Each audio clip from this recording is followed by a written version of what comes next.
Mirë se na keni ardhur në podcastin e sotëm, ku të ftuar patjetër kam doktoresh Arta Mëzezi, e cila është pediatre prej mbi 35 vitesh eksperiencë, gjithashtu është edhe trajnuese për Ministrinë e Shëndetësisë për mirëritjen e fëmijëve në gjithë Shqipërinë.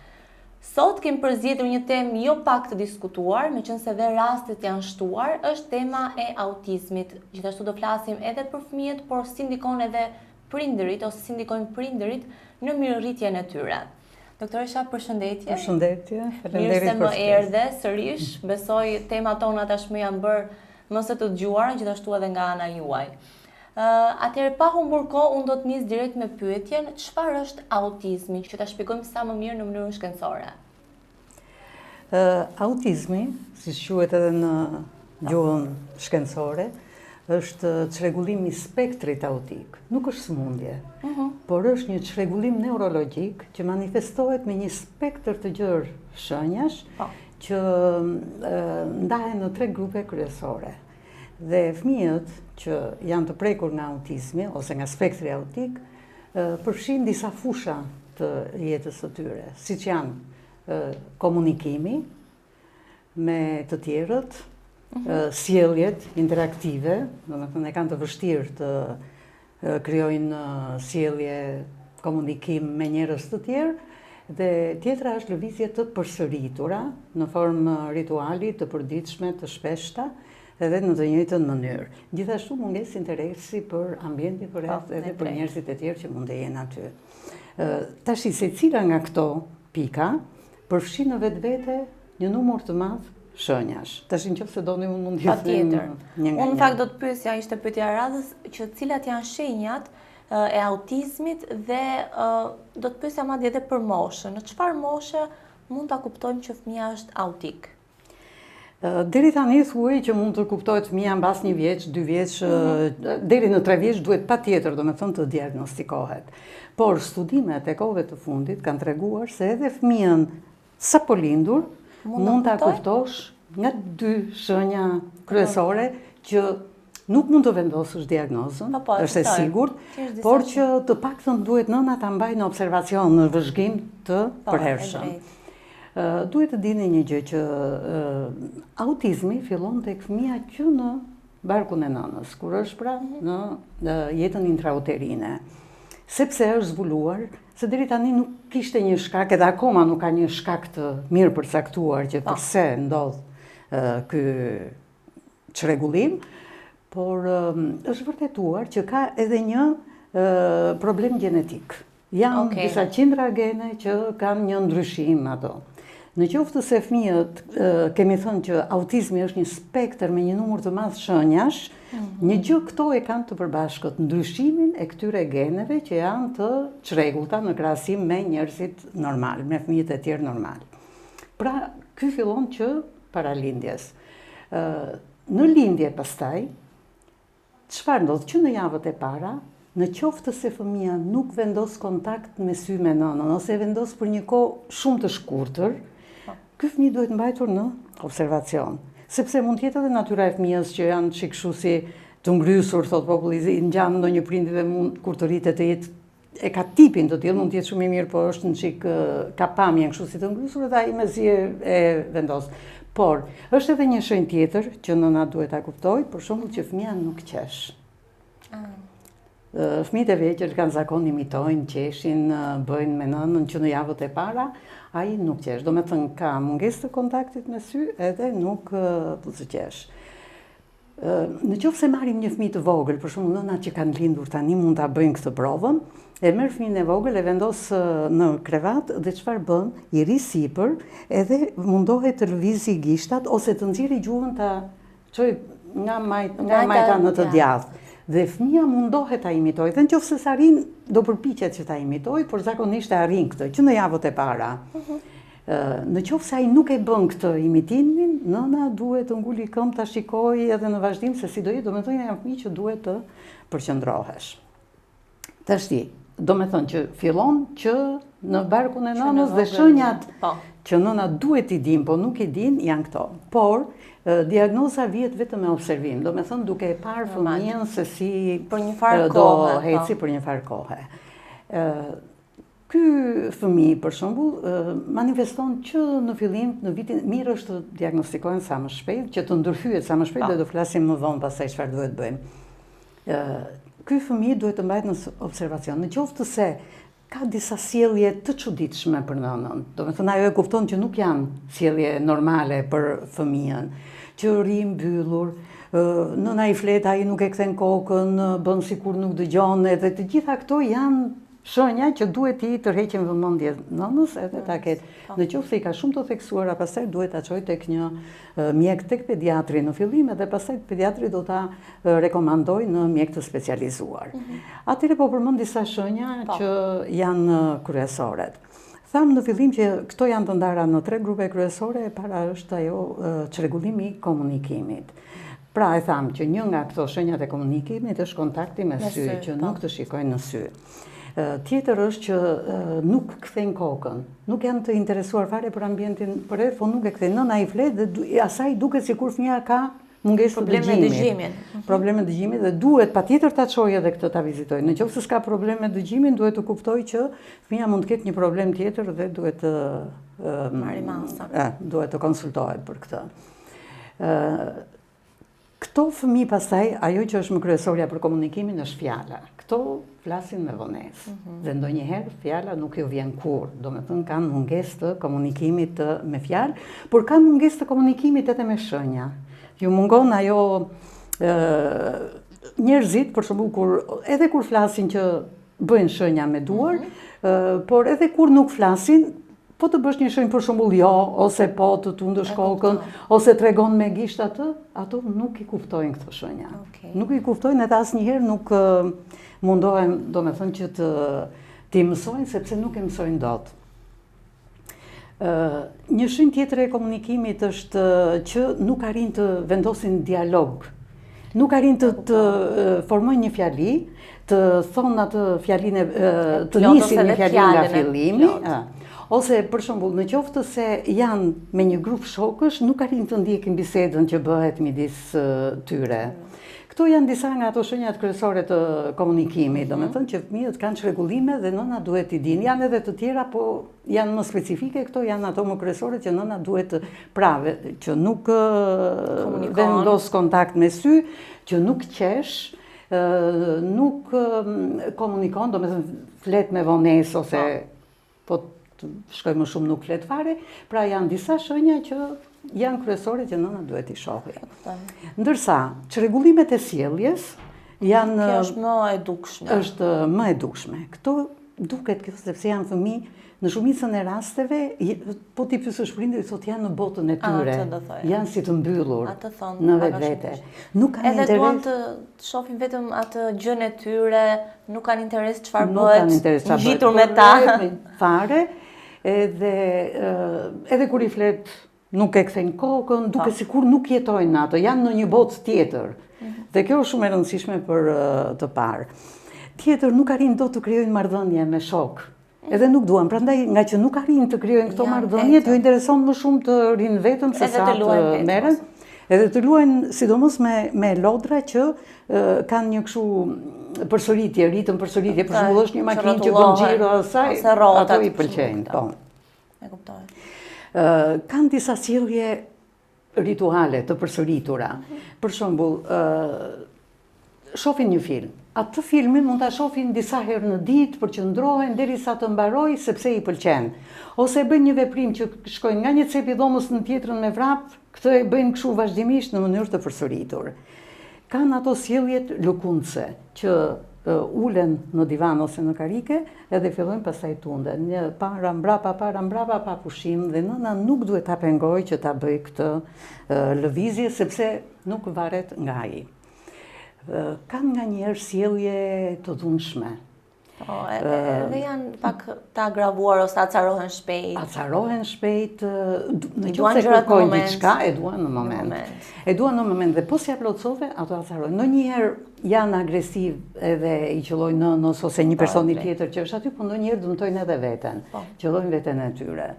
Por ka dhe fëmijë të tjerë që janë kështu, mund të themi si nervoze dhe mund t'i bëjnë këto veprime. Prandaj prindrit, në qoftë se shikojnë një shenjë te fëmijët, mos kujtojmë me njëherë që fëmia është autik, sepse janë një sër shenjash që e tregojnë, por që duhet ta çojnë për kontroll dhe ta këshillojnë me një mjek specialist është e domosdoshme, sepse thanë sa më parë që të marrë masa, aq më shpejt është. Pra, këto sjelljet e përsëritura, këto kanë vështirësi pastaj për të ndryshuar atë rutinën e përditshme. Po, drejt, kanë gjithmonë rutinën e tyre. Në qoftë se ta zëm, ose për shembull të provojnë gjëra të reja. Në qoftë se janë mësuar të hajnë një ushqim, duan gjithmonë atë të njëjtin ushqim, po edhe një ushqim tjetër nervozohen. Në qoftë se janë mësuar të flenë në një shtrat, nuk duan ta ndrojnë kurrë. Rrobat që veshin nuk duan t'i ndrojnë. Atë orën e zgjimit të kësaj. Madje kanë vetë sende që i duan gjithmonë me vete. Krijojnë një lidhje, ato nuk lidhen me njerëz, e kanë shumë të vështirë të lidhen me njerëz të tjerë, por kur lidhen me një gjë, një send ose një person, ato lidhen shumë ngushtë me ato dhe duan ta kenë gjithmonë afër, bëhen kështu obsesiv, janë shumë si unë kisha në fakt janë shumë të lidhur me ato dhe nuk duan ta kisha jetë afër me time që tashmë ka ndruar jetë, në fakt, ishte e vogël dhe gjithmonë kishte një arush të saj që nuk e linte në asnjë vend. Domethënë një herë ja kishim marruar diku edhe kemi shkuar t'ja marrim se nuk flinte kurrë në botë. Është vërtet. Domethënë atë arushin e mante në dorë gjatë gjithë ditës, luante gjatë gjithë ditës me atë, mëngjes drejt darkë ishte vetëm me atë arushin. Kështu që kishte shumë të lidhur atë. Për këtë rast doja të pyesja, ka rëndësi femër ose mashkull te pjesa e autizmit? Shiko, është vërtetuar, Kristina, që autizmi është më i shpesh tek meshkujt. Tek meshkujt. Raporti është 4,5 me 1. Unë mendoj fakt që ishin femra. Domethënë janë më shumë meshkuj se sa femra. E kuptoj. Por në shenjat që manifestojnë nuk ka ndryshim. Meqense gama e shenjave është e shumtë dhe ka një numër shenjash që tregojnë që fëmia është autik, për shembull, nuk thash një shenjë tjetër, në qoftë nuk kanë interes as për ambientin as një gjë. Në qoftë se nëna i tregon një gjë me gisht, ai nuk e kthen fare kokën nga gishti, nuk shikon atë vendin. Për shembull, i thot nëna, shikoj një zog ta zëm erdhi aty, nuk i intereson, e kthen kokën në anën tjetër. Por edhe vetë fëmia asnjëherë nuk tregon me gisht për një gjë që don. Se fëmijët zakonisht nuk shiko kjo ose dua ujin dhe e tregon me gisht, nuk e përdorin fare. Që kjo domethënë që acarohesh dhe duhet ta merrje vetë me mend çfarë donte. Çfarë donte. Paktën vetëm një person e jo ma ose i ati e kuptonte sa s'kushte vetë. Dhe ato i mësojnë gjuhën pastaj të dëshirave që fëmia ka. Unë do thoja, pse janë shtuar kaq shumë rastet e fundit, paktën për pjesën e autizmit, se ndoshta në breza të ndryshëm thonë të paktën nga prindërit e mi ose nga gjyshrit e mi, që nuk ka pasur kaq shumë fëmijë autik se sa ka tani. Domethënë rastet janë shtuar shumë, të paktën vitet e fundit.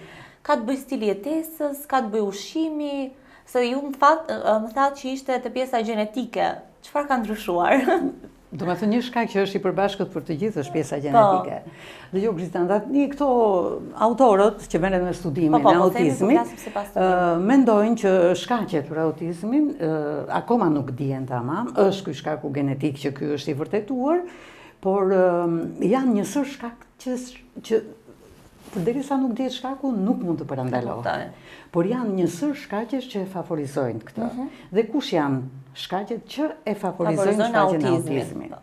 E para njëherë janë infeksionet që mund të kalojë nëna në periudhën që ngelet shtatzan, sidomos në 3 mujorin e parë të jetës së fëmijës. Kjo duhet jetë nëna, kur ngelet shtatzan, duhet të jetë shumë e kujdesshme për të mbrojtur nga infeksionet. Sepse nuk është vetëm autizmi, po në 3 mujorin e parë të shtatzanisë, çdo lloj infeksioni mund të shkaktojë probleme, patologji që lindin bashkë me fëmijën, si të zemrës, të trurit e të tjera. Prandaj nëna duhet ruhet nga virozat edhe nga gjithë infeksionet e tjera, edhe nga ndotjet e ambientit dhe të ushqimeve, pesticidet.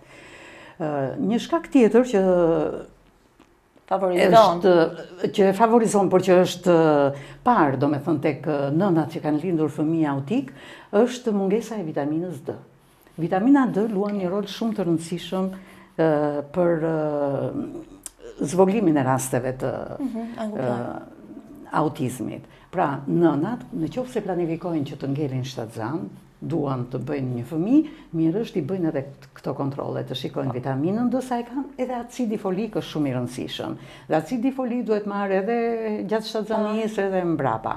Në qoftë se nëna e merr këtë mbasi fëmia është krijuar kur është shtatzan që e ka parë që e ka ose e ka dëgjuar që duhet ta marrë, nuk vepron, duhet ta ketë ti ngopi ato depot që më përpara se të ngelet shtatzan.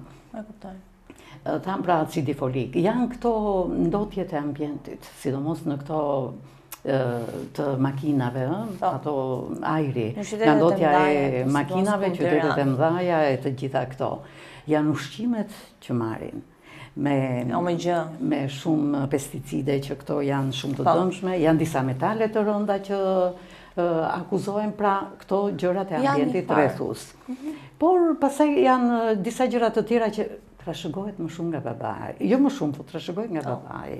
Babai është ai, domethënë, që e jep këto ndryshimet genetike, jo nga nëna.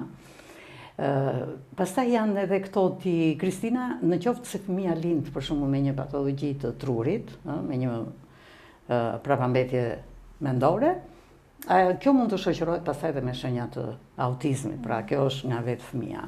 Por që këto nuk parandalohen, vetëm që kur ka kështu faktor rreziku, duhet të ngulin këmbë, të shikojnë sa më shumë dhe sa më shpesh, domethënë nëna ta mbajnë në observacion, që ta diagnostikojë sa më shpejt dhe pastaj të marrë masa për ta ndihmuar. Pse janë rritur rastet?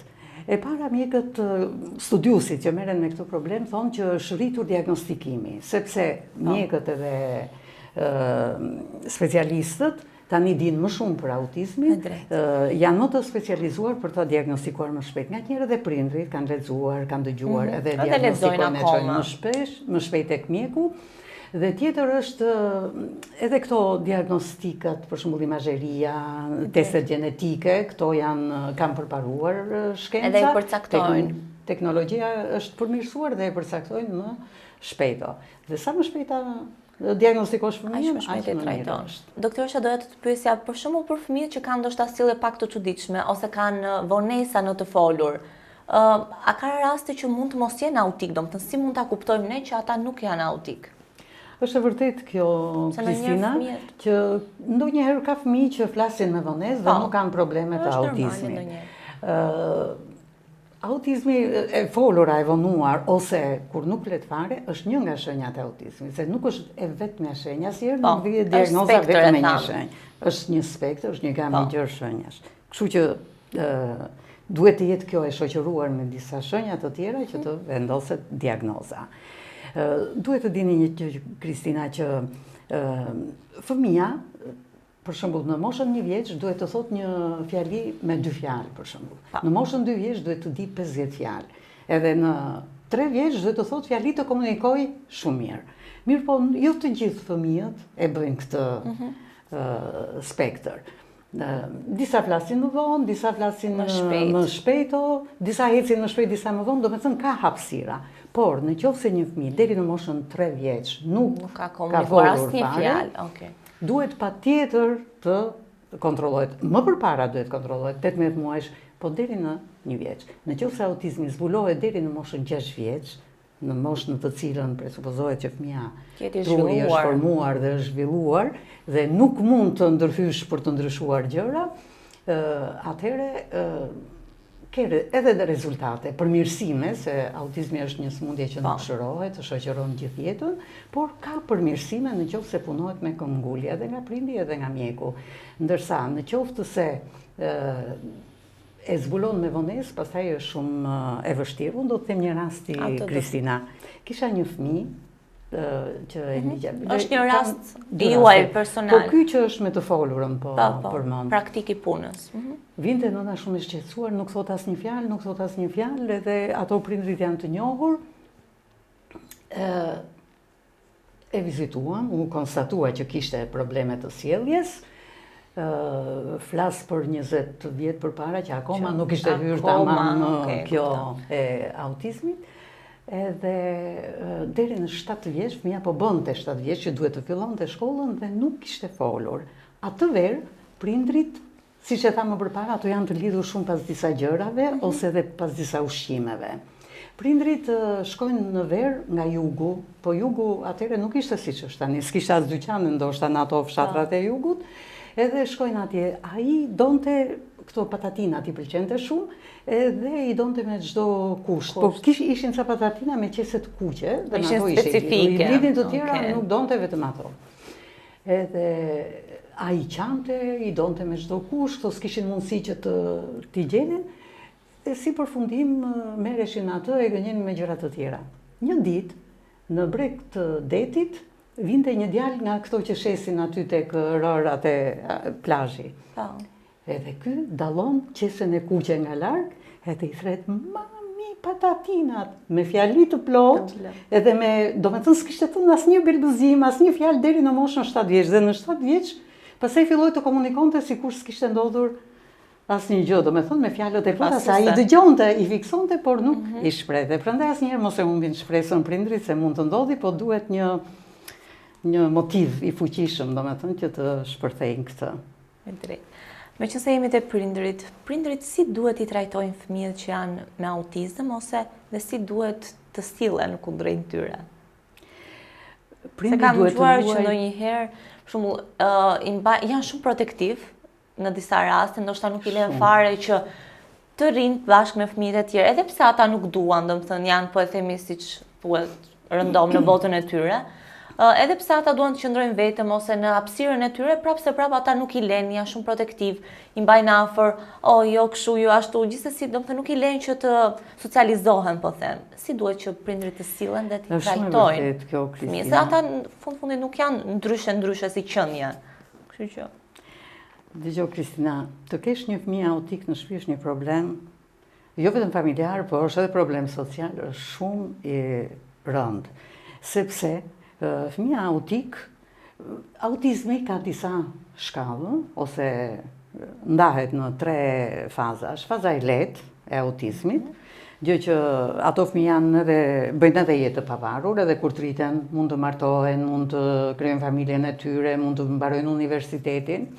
Është faza e mesme që ka nevojë për mbështetjen e një personi tjetër, por jo gjatë gjithë kohës, dhe është faza e rëndë pastaj që e do personin në çdo kohë. Të ketë një shoqërues, pra. Kështu që mendo tani një nën që duhet të ri me këtë, plus që duhet i bëj edhe ushtrimet në mënyrë që fëmia të përparojë. Ajo është në një stres të vazhdueshëm dhe në një stres psikologjik dhe emocional të vazhdueshëm, sepse ajo mund të ketë marrë ushtrime se si do ta mësoj fëmijën, por nuk shikon efektivitet. Dhe ajo e brengos shumë kjo gjë dhe e fut në një stres akoma më të madh që unë po punoj, unë s'di të punoj, nuk di t'i bëj këto gjëra, ajo nuk e kupton që fëmia do një periudhë kohe shumë të gjatë që të mësoj një aftësi të vetme. Kështu që mund të punoj dhe 1 vit edhe 2 vjet që të arrijë një aftësi, prandaj do një durim të jashtëzakonshëm. Pastaj është kjo që fëmia për shembull stresohet nga kjo puna që dhe efektiviteti nuk është ai që nëna ka pritshmëritë, kështu që nëna vjen 2 herë në stres edhe akuzon veten që s'di ta bëj, edhe kur fëmia hyn në stres që nuk ka efektivitet puna e saj. Prandaj do një durim të jashtëzakonshëm, duhet nëna shumë të përqendrohet. Unë e thash që autizmi është një sëmundje që e shoqëron fëmijën gjatë gjithë jetës, mund të ketë përmirësime, por nuk shërohet deri tani, sepse nuk ka një mjekim specifik për ta ndihmuar. Kryesorja janë këto ushtrimet me këto punojësit që janë të trajnuar për të bërë ushtrimet tek fëmijët me çrregullim të spektrit autik, edhe janë njerëz të specializuar për këtë gjë, ato punojnë jo vetëm me fëmijën, por edhe me nënën që të mësojë ushtrimet, që të vazhdojë ajo vetë t'i bëjë edhe në shtëpi kur nuk ka mundësi të shkojë ose kështu. Këtu në Shqipëri, Kristina, janë disa qendra, por nuk janë të mjaftueshme për të nga ana profesionale sigurisht për të mbuluar të gjithë nevojat që ka, sepse rastet janë të shumta, ato janë shumë të pakta, personeli është i kufizuar. Dhe ato që kanë mundësira ekonomike mund të shkojnë edhe tek privati, kurse këto e kanë më të vështirë. Por është dhe një gjë tjetër që i ndjekin zakonisht deri nga mosha 6 vjeç, pastaj nga pamundësitë ekonomike, ndonjëherë edhe të kohës, shkëputen, por ato kanë nevojë edhe ajo ngelet atje, nuk përparon. Duhet të jetë nëna pastaj shumë e angazhuar. Jo vetëm e angazhuar, por edhe e studiuar ose të ketë marrë mësime se si duhet të vazhdoj këtë përpjekjet e saj, domethënë për të aftësuar fëmijën. Dhe tjetra është që nëna duhet edhe mjeku, vetë nëna duhet të vijë një qëllim. Nuk mund të përhapesh edhe në sjellje dhe në komunikim edhe për shembull nëse fëmia nuk flet, duhet ta çosh te specialisti që merret me këtë që është logopedisti për shembull. Ai bën ushtrime se si të flasi dhe këto përmirësohen shumë mirë, se këto nuk kanë pravambetje mendore. Bile është ajo sindromi Asperger që këto bën shumë të zgjuar, kanë edhe një del kështu si gjeni. Janë shumë gjeni në botë. Kanë një aftësi vetëm që janë super në atë. Edhe do me thënë duhet të punohet shumë që t'ja zbulosh këtë aftësinë atyre, për shembull për një vegël muzikore, për pikturë, për të kënduar, ose për matematikë, sidomos për këto shkencat kompjuterike janë fenomen, janë kanë shumë të zhvilluar këtë aftësi. Pra nëna duhet të punoj shumë, do një durim shumë të madh, do një mbështetje shumë të madhe, ndonjëherë krijohen dhe konflikte në familje, nuk vjen dakord me njërin. Është edhe kjo që theti pastaj që bëhen shumë protektiv. Duhet sa t'i lini fëmijët, të veprojnë vetë, mos i ndërhyni shumë sepse duhet të mendoni që ky fëmijë do rritet. Dhe si do bëjë në një kohë që ti s'do kesh mundësi në qoftë se ajo e mëson me atë mbrojtjen, dhe ai do ta kërkojë nënën gjithandej me vete dhe do ndeshet edhe me të tjerë, me njerëz të tjerë, mund të fillojë shkollën, do ndeshet shkollë zysha dhe mësuesja edhe nxënësit nuk mund të trajtojnë fëmijën siç e trajtojnë në vetë ato përkthjelje, prandaj duhet të kuptojë nëna që do ketë edhe këto jetë sociale, aq sa ai ka mundësi, prandaj duhet të veprojë. Por duhet të vendosi një plan në ditë, për shembull, të krijojë një si plan që kur të gjitha veprimet që duhet bëj fëmia, kur ka orën e ushqimit, kur ka orën e mësimit, dhe në qoftë se ai kundërshton këto, për shembull, duhet përdori edhe ato teknikat që këshillojnë tani, për shembull, ti vesh kufi, do t'i thuash, do të luash mirë, do luash 5 minuta dhe mbas 5 minutash do bësh këtë, dhe ai mësohet me këtë regjim edhe e zbaton. Ka shumë gjëra ti, Kristina, por që duhet me specialistë të punojnë. Këto janë gjëra të përgjithshme që ne folëm sot. E kuptoj. Besoj këto ishin disa nga pikat kryesore që ndoshta do t'i gjeni në këtë podcast, që mund t'i gjeni të shpjeguar nga doktor Esha. Unë doja dhe një këshill të fundit, ndoshta për prindrit pak më tepër se sa për fëmijët. Çfarë mund të jepni një këshill prindërve që kanë fëmijët autik? Të kenë durim, në ratë të parë, të kenë durim. Edhe ta pranojnë, sepse disa prindër nuk e pranojnë. Është shumë e domosdoshme që ta, jo vetëm nuk e pranojnë, por ato nuk kuptojnë që i bëjnë shumë dëm fëmijës, sepse në qoftë se e pranon, ose për shembull ato i vënë re gjëra dhe frika se mos marrin një përgjigje pozitive që e ka këtë sindrom, nuk shkojnë të bëjnë një kontroll. Duhet pra ta pranojnë, të veprojnë, ta çojnë tek specialisti, por edhe vetë të mësojnë se si bëhen ushtrimet, që të vazhdojnë edhe në shtëpi edhe kur nuk ka mundësi ta çojë te specialisti ti bëj vetë, të ketë shumë kujdes, të vendosi këtë orarin që thash, të bëjnë një plan ditor, të vendosi qëllimin, ato duhet ja thotë dhe specialisti për çfarë duhet punojë te fëmia, do punojë për sjelljet, për sjelljen agresive që ka, do punojë për të zhvilluar të folurin e fëmijës ose komunikimin interaktiv, do me thënë janë disa gjëra që ajo duhet të punojë në veçanti.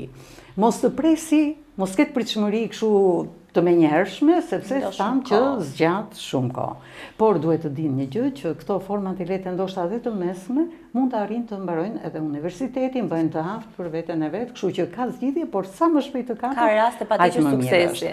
Unë dua t'i mësoj një gjë shumë të rëndësishme që edhe tani shkenca po e pranon, që në qoftë se fëmijët eliminojnë atë sheqerin nga dieta e tyre dhe gluteni, përmirësimi është më i dukshëm, gluteni dhe sheqernat.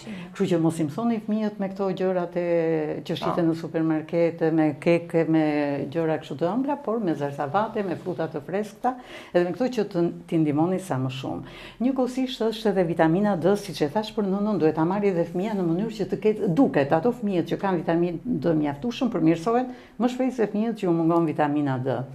Dhe unë për këtë ju rekomandoj këtë një integrator ushqimor që është shumë i mirë, që është API 4+1, ne e kemi këtu.